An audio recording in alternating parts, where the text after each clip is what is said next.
मागे मागे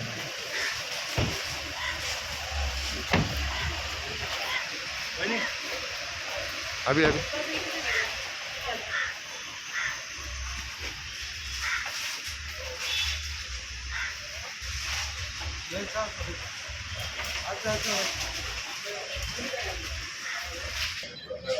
तर या घटनेमध्ये हा जो माणूस आहे, हा जो आरोपी, तर त्याच्यावर आधी पण काय पॉक्सो वगैरे करतात, मग तेव्हा त्याला काय बेल मिळाली?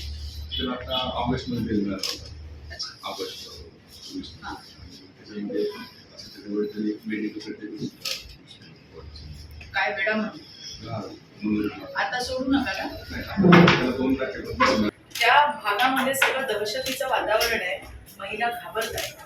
मला तुम्हाला अगदी स्पेशल रिक्वेस्ट आहे, जेवढे गंजाणे गुंजाणे तिथे फिरताना जे दिसतात त्यांना तडीपार करा, त्यांना काय करायचं ते करा, पण अगदी चांगलं वातावरण हे तिथे असलं पाहिजे. झालेली घटना ही अतिशयच वाईट आहे, त्याच्या पुनरावृत्ती होतं का?